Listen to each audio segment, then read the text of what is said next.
Hey, Magic fans, welcome back. This is your captain speaking on Capnclydes MTG, and Happy New Year's. Wait, what? I mean, Happy Birthday, America. America. Anyway, hope you guys are having a great July 4th. I know you guys probably won't be listening to this till after you get back off vacation, but for you fools who aren't going anywhere and plan on just staying at home and blowing shit up, I salute you. As for me, head to the beach because, yeah, family and time and, those things. Anyhow, let's talk a little bit about Pro Tour and how nadu, is probably going to change the face of Magic or just get banned. So, before we get started, don't forget, comment, like, subscribe, hit that subscription bell, hell ever. And don't forget, once we get to 1,000 subscribers, we're going to start having giveaways on every milestone starting at 1,000. It'll be a fun time for everybody involved. You just got to be subscribed. It's free, and you're probably going to have to give me your home address because I can't mail shit to you if I don't know where you live. But anyway, links in the description. Helps support the channel. Also, keeps us sponsor free, and unless ShamWow shows up, then all bets are off because, I mean, it's fucking ShamWow. Anyway, so nadu. What are we talking about at the Pro Tour? Well, everybody at the Pro Tour is talking about this bird. The bird is the word, and this bird's a wizard. The Winged Wisdom, blue, green, and 1 for a 3/4 flyer. Already a pretty good rate, I'm not going to lie. 3 mana for a 3/4 flyer is pretty sweet, even vanilla-wise. But the kicker here, creatures you control have, whenever this creature becomes a target of a spell or ability, reveal a top card of your library. If it's a land card, put it onto the battlefield. That's right, kids. Instant rampant growth. Otherwise, put it into your hand, also known as draw a card. This ability triggers only twice each turn. Does that matter? Well, no, not really. Because when you're ancestral in every turn, you just don't give two shits. And how good is this bird in Modern? Ooh, boy. Well, let's just take a look at how the Modern bracket went for top 8. And we'll sum it up from there. So let's see here. Here we go. We have a mono black Necro deck made it in, 4-color Nadu, a Jeskai control deck, a Bant Nadu, a Bant Nadu, and a Bant Nadu. And then we have a Bant Nadu and a black mono Necro deck. Mono black Necro, whatever. So out of all these, into the semifinals, the ones that won were a 4-color Nadu deck, the Bant Nadu deck, the Bant Nadu deck, and the Bant Nadu deck. Boy, look at that selection. So, of course, the finals were obviously Bant Nadu and Bant Nadu, with the winner being Simon Nielsen.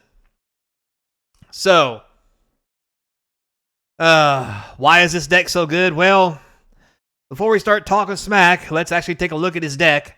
Not that most of these decks were all that different, but his won, so we'll look at his, because, winner's choice. Anyhow, so on here we have some interesting creatures. We have a 1-of Outrider in core. We have an Endurance, just 1, because you never know.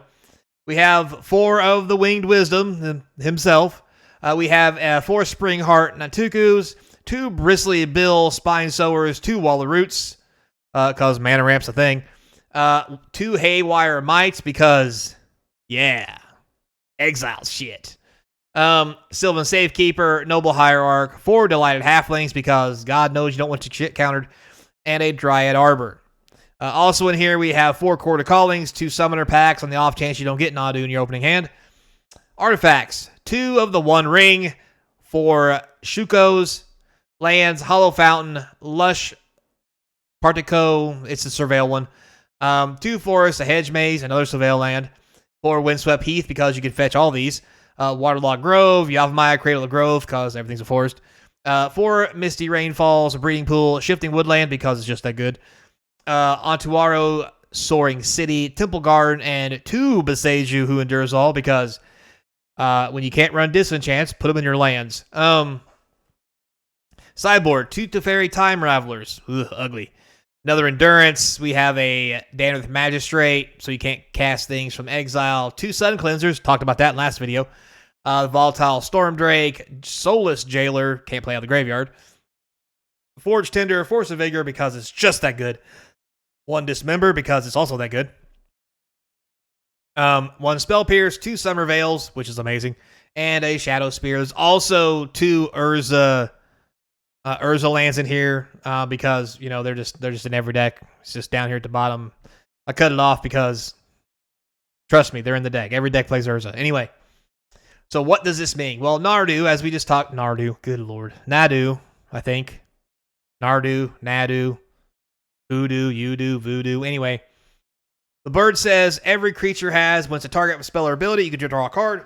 Well, okay, let me rephrase that correctly. You reveal the top card. If it's a land, it goes into play. If it's not a land, you draw it.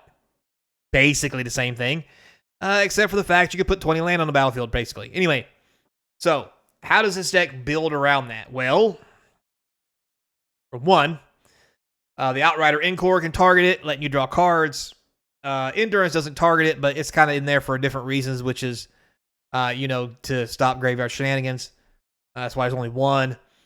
Bristly Bill Spine Sower. For those of you who don't know, old Bristly Bill has landfall where when a land comes into play, you put a +1/+1 counter on target creature. Obviously, you target the Winged Wisdom and reveal a card or put a land into play and draw a card, and it gets bigger. Real big. Haywire Mites. Stops 1 ring. They're even playing 2 because it's that damn good. But in the mirror match and honestly any other deck which is going to play these things, you Haywire Mites are pretty much a standard inside the format now because they exile. Sylvan Safekeeper, kind of the same thing. Helps you target Noble Hierarchs. A little bit of a mana dork. Gives you the whole +1 ability to attack. Plus it's okay. Delighted Halfling. Basically giving you 5 mana dorks. If you could play a 5th high Halfling, obviously they would. The Halfling here literally just makes sure yours can't get countered. Because obviously when you tap this for mana, legendary creatures can't get countered. And oh gee, look at this. Almost everything in here is legendary. Nadu, Bristly Bill, all the important stuff. Dryad Arbor, I mean, it's a forest land. Sometimes you got to fetch it to stop people from making you sack your stuff. Court of Calling says it all right there. If you can't draw your cards, hell, just go fetch them. Same thing goes for Summoner's Pact. Just make sure you got the land to pay for it, and that cost to pay for it is only 2 green and 2, which is honestly not that hard to get if you've got all these mana dorks and shit running around. We talked about the 1 ring. It's really powerful. So, Shukos. Why is this card in here? What does it even do? Well, I forget exactly what it does. I think it gives +1/+0 or +2/+0 or some weird shit. But here's what it does. It's 1 colorless for an artifact that's equipment that can equip for 0. What's that mean? Well, it means that if you lay out the Winged Wisdom and that's all you have out there, but you have a Shuko on the battlefield, well, you just equip and unequip it twice and draw 2 cards. Or, reveal a card from top of your deck, draw it, or put a land in play. Honestly, no matter which one you do, take your pick, both fine. Also, don't forget the Winged Wisdom activates per turn, so if you target it on your off turns, you can still do the thing. So, lots of stuff going on here. This is the deck list. You want some more information on it, feel free to put something in the comments. But quite honestly, you can just go watch the Pro Tour how this deck gets played and see how abusive it is. And figure out what all these cards do if you don't really know off the top of your head. But the whole point of this deck is everything in here targets your creatures, especially Shuku, so that you can just draw your deck and just do belligerent things with it. So, yeah. Kind of hard to describe how the deck plays because it honestly looks like a big pile of blue-green stuff, and I get that. But trust me, it is rough. It is really rough. Why is it so rough? Well, I mean, to be honest, if you think about what the Shuku is and what it really does, I'll give you the real story on it because it actually does a little more than what it sounds like, other than just equipping. So, let me type it up here real quick. Oh, look at that. It's spiked from $1 to 25, with the foils going from 20 to 70. So does exactly what I told you. +1 +0 and equips for 0. 1 colorless. To be honest with you, that's busted as hell just from saying that, because it's 1 colorless +1 +0 to anything. Problem is, it doesn't really do anything unless it interacts with something, i.e. Winged Wisdom. Also remember, the Winged Wisdom, put back here, creatures you control have whenever this creature becomes target spell ability, reveal top card of your library. If it's a land, put it on a battlefield, otherwise put it in your hand. This ability triggers only twice each turn. Pretty sure, don't quote me on this, that's for each creature, i.e. why you need mana dorks. So yeah, there's all of that. The Sylvan Safekeeper, it's only a one of, and it's really only in there for one real reason. It says sacrifice a land, target creature you control gains Shroud to end of turn. You would think they'd probably play more. I might play 2. It's not legendary. But you can sack a land because obviously Nadu is going to put a bunch of land into play for you, and target Nadu to keep drawing and protect him, giving him Shroud so that nothing can target him. Now, with that being said, remember, Shroud is, it can't be target spells or abilities from anybody. This is not Ward. This is not Hexproof.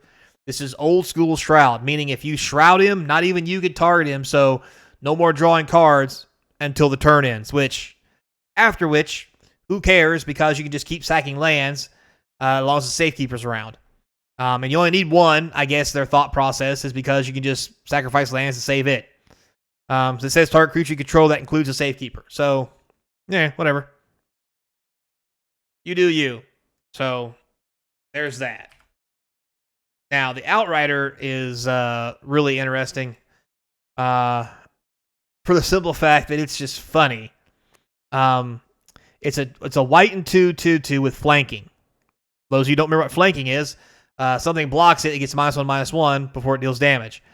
But the thing about it, it says for 0, the next 1 damage that will be dealt to the Outrider this turn is dealt to target creature you control instead. So you literally can start zapping your Nadus to draw cards, or other creatures you have, like your Wall of Roots, to draw cards and let the Inrider live. It's really silly.